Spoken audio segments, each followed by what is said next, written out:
अब मैं एक ऐसी शख्सियत को बुलाने जा रहा हूं जो मुझे लगता है कि मैथमेटिक्स की दुनिया में जिसने भी पढ़ाई की उस नाम को जरूर जानते होंगे। 70 से ज्यादा इन्होंने सिर्फ किताबें लिखी। मैथमेटिक्स में एक बड़े हस्ती रहे, बड़े नामवर शख्सियत रहे। Vice chancellor of Nalanda open university जनाब केसी सिन्हा साहब। तालियों की गड़गड़ाहट से मैं चाहूंगा कि वो आए जनाब केसी सिन्हा साहब। मैं जनाब केसी सिन्हा साहब से गुजारिश करूंगा कि वो डाइस पर आए, तालियों की गड़गड़ाहट से इनका इस्तकबाल करें।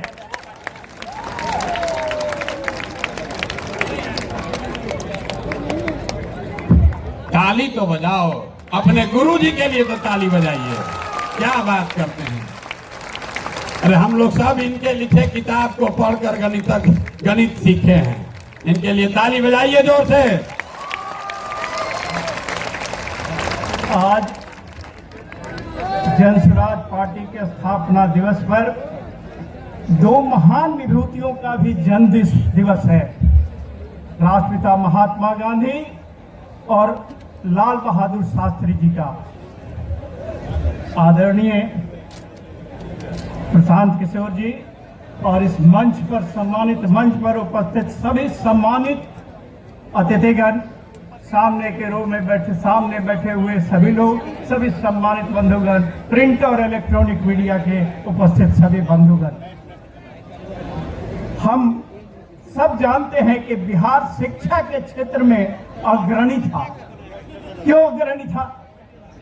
इसलिए कि हमारे पास नालंदा और विक्रमशिला जैसे विश्वविद्यालय थे, जब विश्व में इस स्तर का कोई विश्वविद्यालय नहीं था। बिहार के विद्यार्थी कठिन परिश्रमी होते हैं, ईमानदार होते हैं और किसी परिस्थिति में एडजस्ट कर जाते हैं। आप देखते होंगे कि दिल्ली में जा करके छोटे छोटे कमरे में रह करके अपना खाना खुद बना करके तैयारी करते हैं और वहां से सफल होकर के आते हैं। तो बिहार के विद्यार्थियों के लिए केवल एक ही काम कर देने की आवश्यकता है कि गुणवत्तापूर्ण शिक्षा अगर हम बिहार में ही दे सके तो इससे हमारे विद्यार्थी कठिन परिश्रमी हैं, इनमें प्रतिभा है। अगर गुणवत्तापूर्ण शिक्षा मिल जाए तो ये विद्यार्थी किसी भी मुकाम पर पहुंच सकते हैं, किसी भी ऊंचाई पर पहुंच सकते हैं। और यही काम, क्योंकि मैं एक प्रोफेसर हूं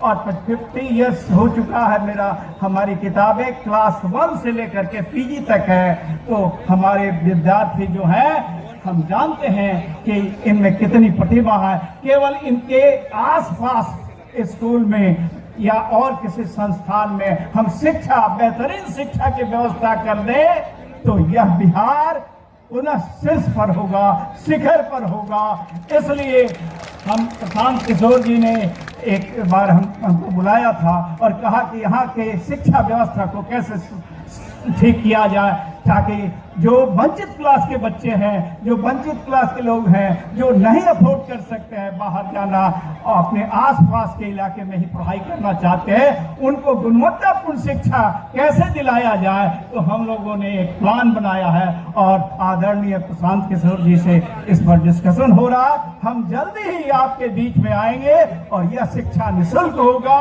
गुणवत्तापूर्ण होगा और आप का जो भी लक्ष्य है उस लक्ष्य को हासिल करने में मदद करेगा। इन्हीं शब्दों के साथ मैं सभी लोगों को प्रणाम करते हुए और धन्यवाद देते हुए अपनी बात समाप्त करता हूं।